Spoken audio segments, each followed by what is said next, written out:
नमस्कार, शुभ दिन। आज म तपाईहरु समक्ष कक्षा 11 मा अवस्थित पर्यटनका सम्भावना र आयामका बारेमा चर्चा गर्दैछु। यसका रचयिता तीर्थ बहादुर श्रेष्ठ हुन्।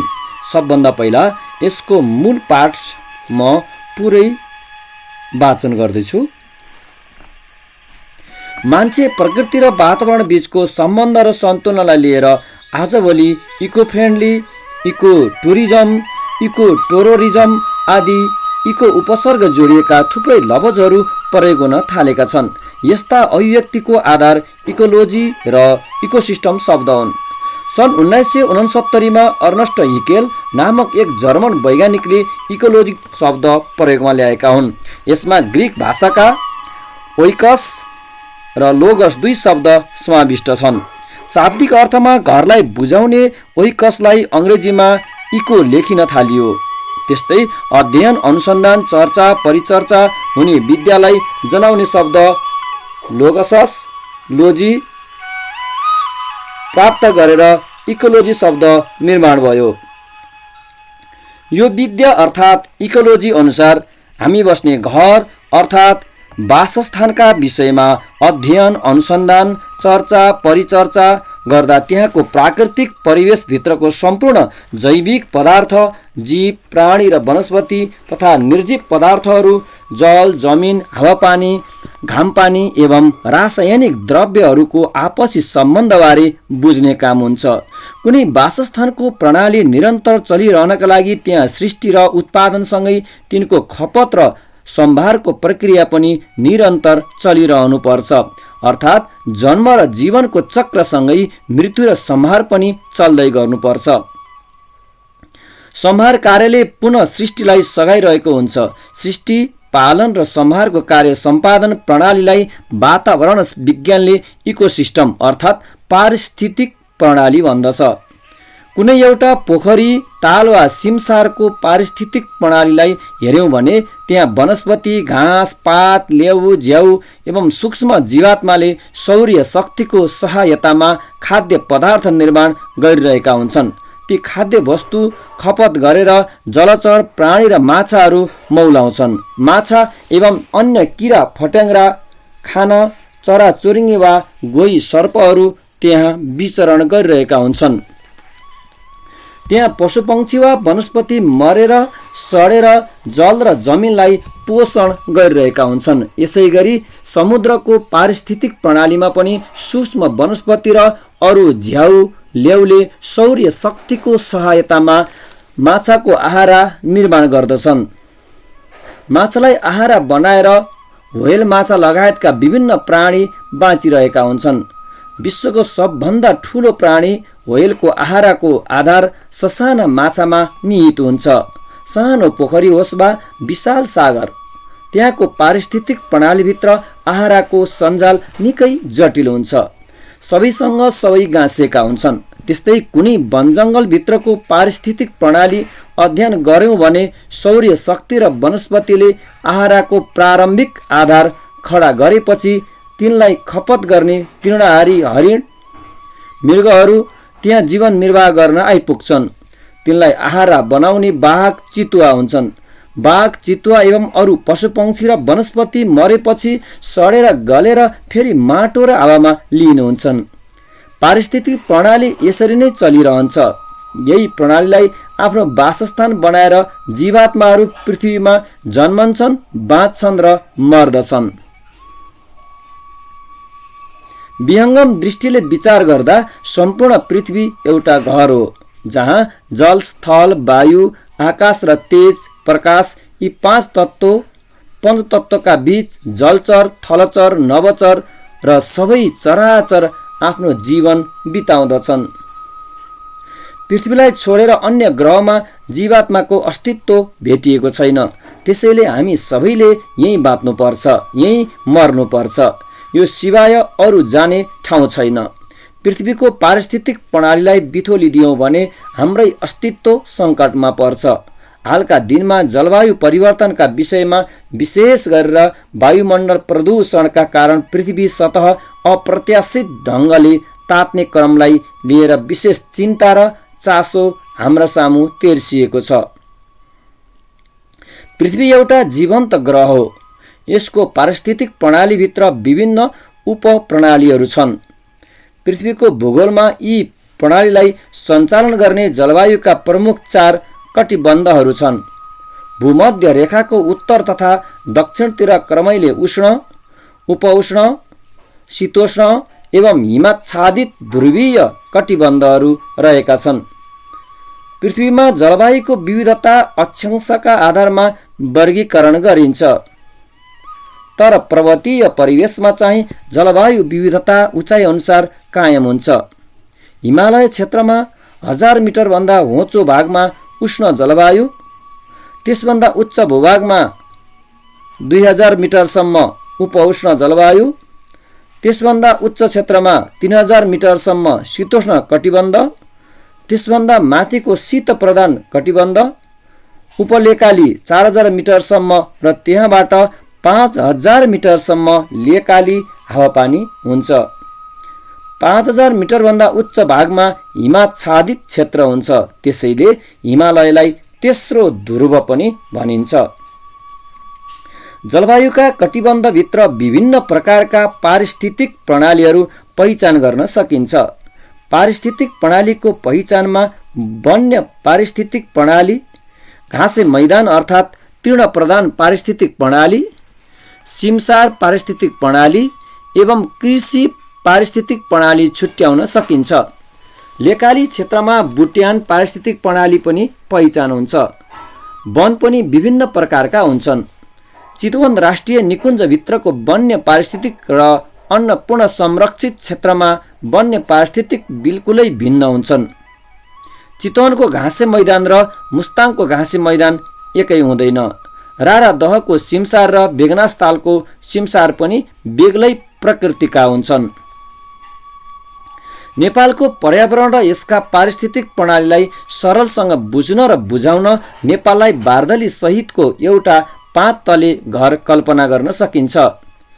भुइँतलामा तराई, पहिलो तलामा चुरे मधेस तथा टारबेसी, दोस्रो तलामा पहाडी प्रदेश, तेस्रो तलामा पर्वतीय उपलेकाली प्रदेश, चौथो तलामा उच्च पर्वतीय लेकाली भाग र त्यसको शिरमा हिमाच्छादित छानाका रूपमा हिमाली शिखरहरू अवस्थित रहेको कल्पना गर्न सकिन्छ।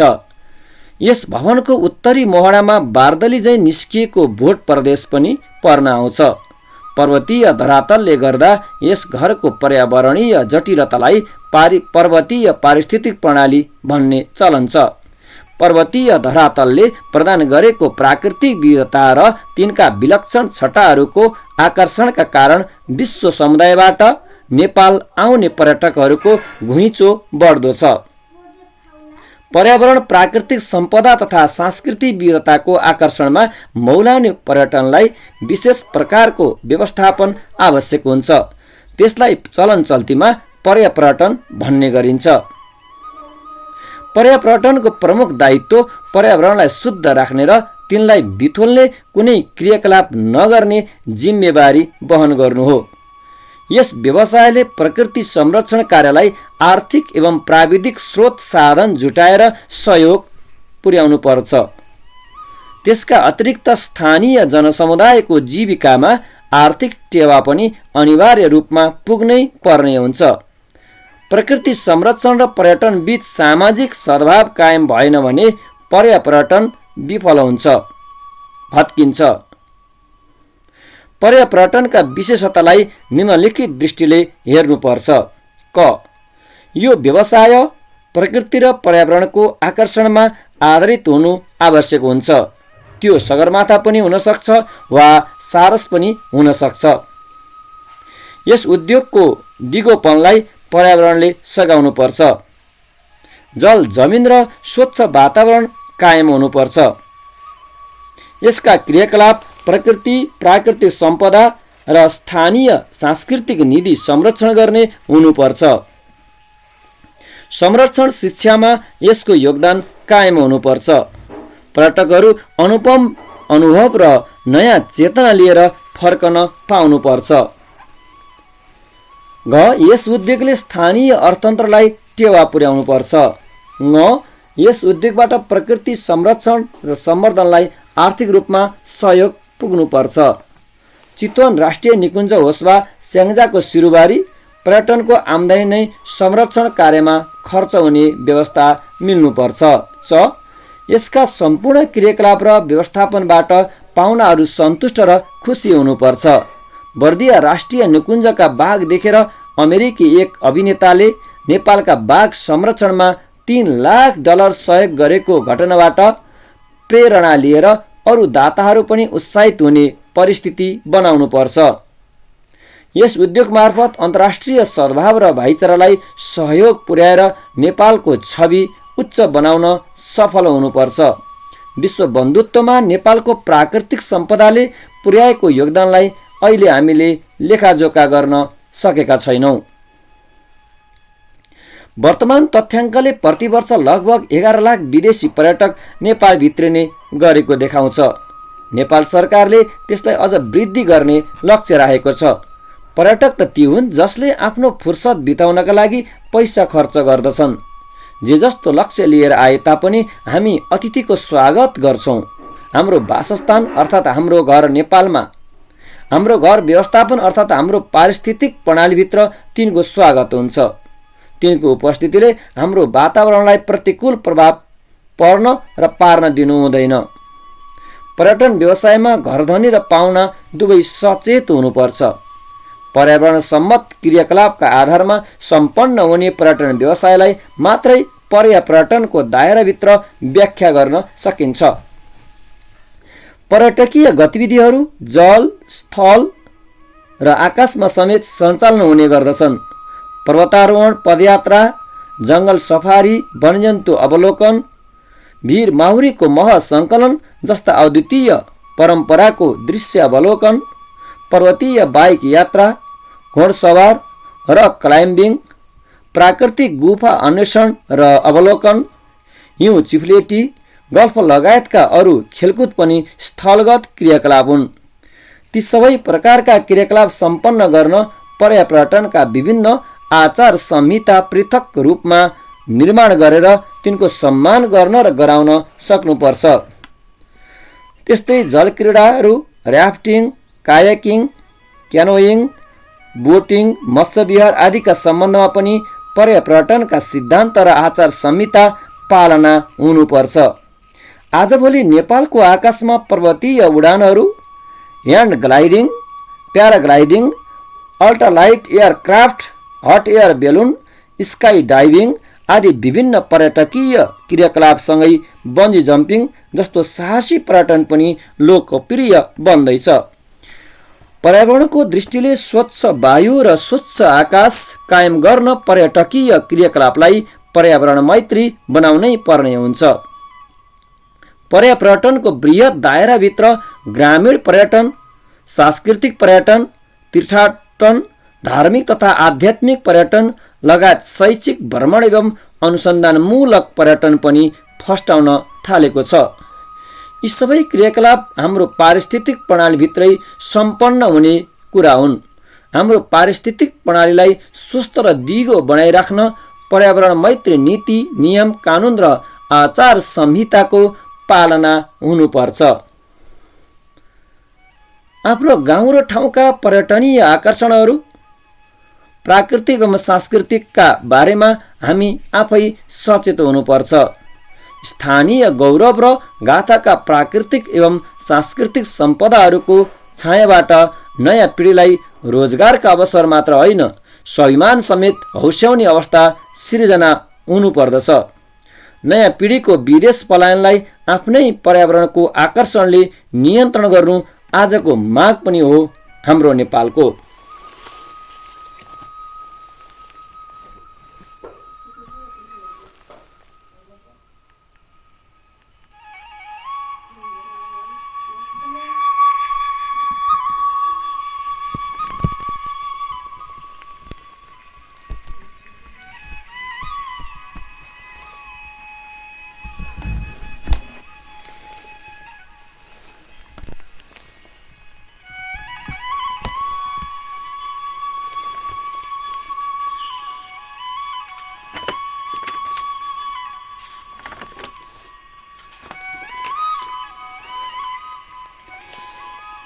अब भने यसका मुख्य मुख्य पक्षको बारेमा म तपाईहरु समक्ष चर्चा गर्दैछु।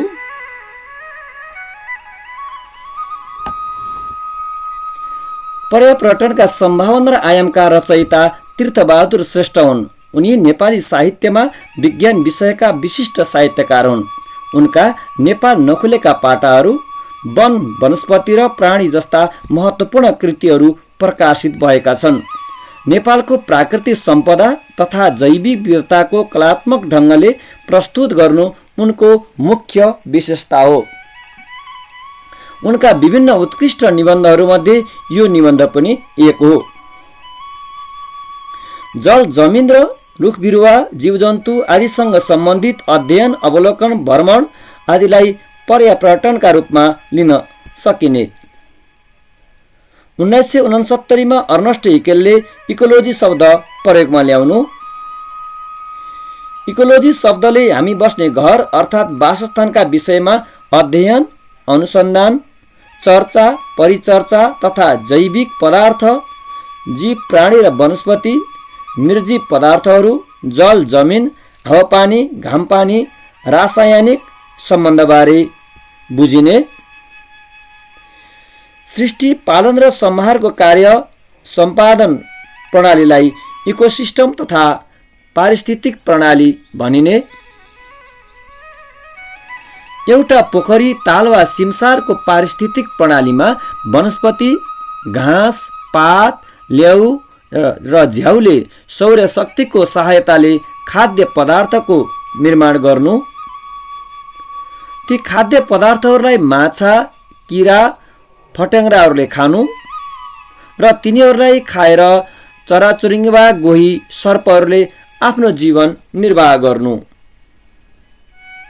ती जीवजन्तुहरू तथा वनस्पतिहरू मरेर सडेर जल र जमिनलाई पोषण प्रदान गर्नु। वन जङ्गल भित्रको पारिस्थितिक प्रणाली अन्तर्गत हरिण तथा मृगहरू त्यहाँको घाँस खाएर जीवन निर्वाह गर्नु।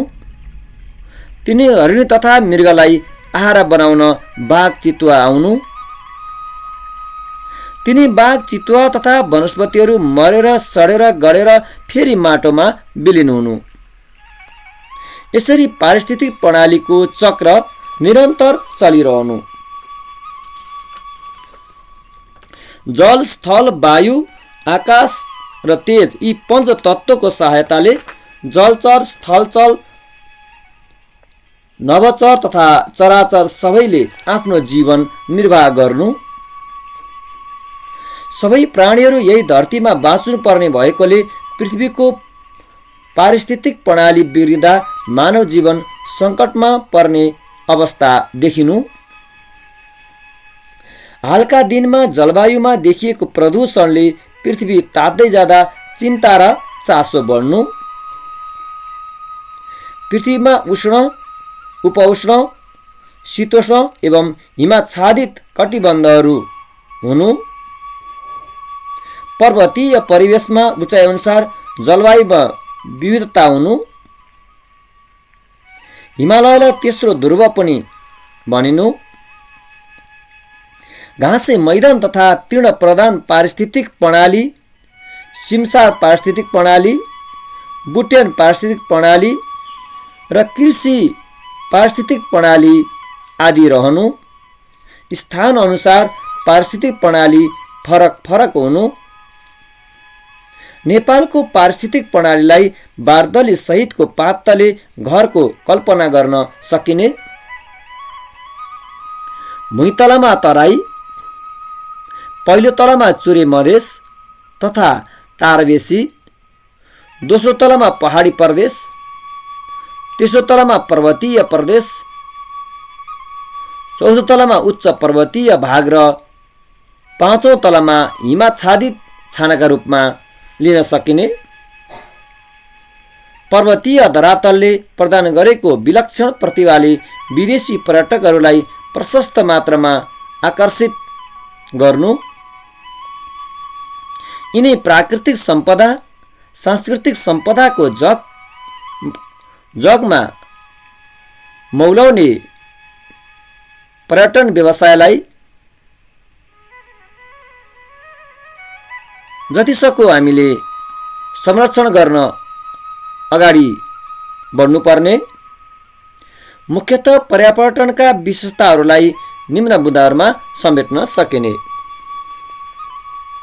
प्रकृति र पर्यावरणसँग सम्बन्धित यो व्यवसाय सगरमाथादेखि सारससम्मका जीवजन्तुमा आकर्षित हुनु,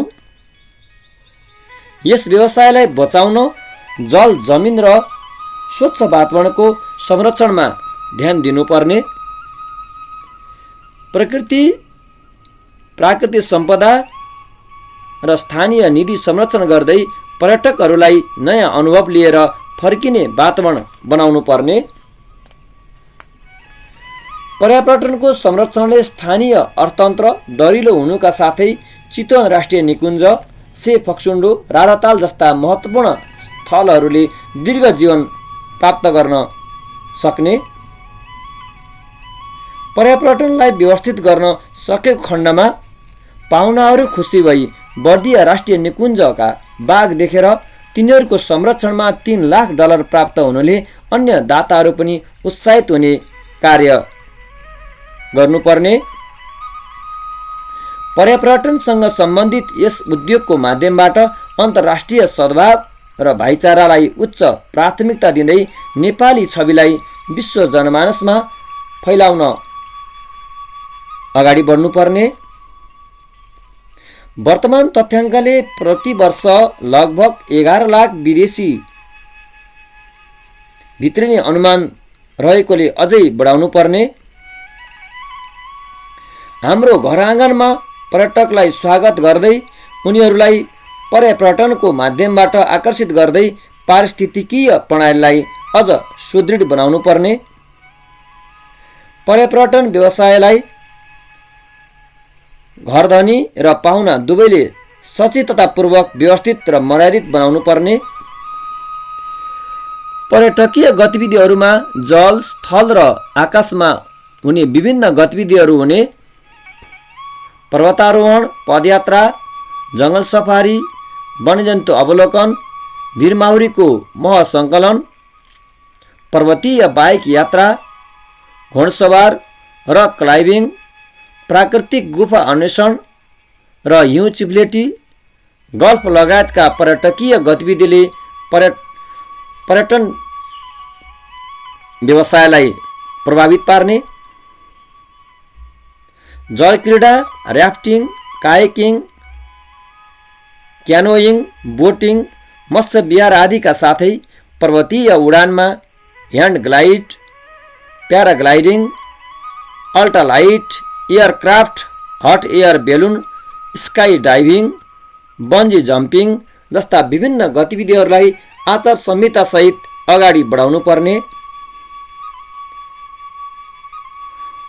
पर्यटनको बृहत दायराभित्र ग्रामीण पर्यटन, सांस्कृतिक पर्यटन, तीर्थाटन, धार्मिक तथा आध्यात्मिक पर्यटनलाई समेत बिस्तारै अगाडि बढाउनु पर्ने।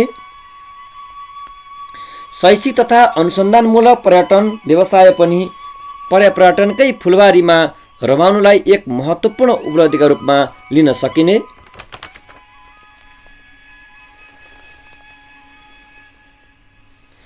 समग्रमा भन्नुपर्दा पर्यावरणभित्र जल, स्थल, आकाशका विविध गतिविधिहरू संलग्न हुन्छन्। स्वदेशी तथा विदेशी पर्यटकहरूलाई उचित सम्मान तथा समुचित व्यवस्थापनबाट उनीहरूको बसाइ बढाउनु हामी सबै नेपालीहरूको लागि एक महत्त्वपूर्ण दायित्व हो र खुसीको एउटा अवसर पनि हो। पारिस्थितिक प्रणालीलाई स्वस्थ र दिगो रूपमा अगाडि बढाउन निश्चित नीति र नियमको पालना गर्नु हामी सबैको महत्त्वपूर्ण उद्देश्य हुनुपर्दछ। स्थानीय गौरव गाथा, सांस्कृतिक सम्पदाको संरक्षण र सम्वर्धन गर्दै युवा पिँढीलाई यसप्रति आकर्षित गर्न सकेको खण्डमा वर्षौं बाहिरिने देशका दरिला मुटुबाट यो राष्ट्रले आर्थिक सफलताका साथै स्वस्थ जीवन प्राप्त गर्नेछ। यिनै विविध पक्षहरू उजागर गर्न यस निबन्धको मुख्य उद्देश्य वा लक्ष्य रहेको छ।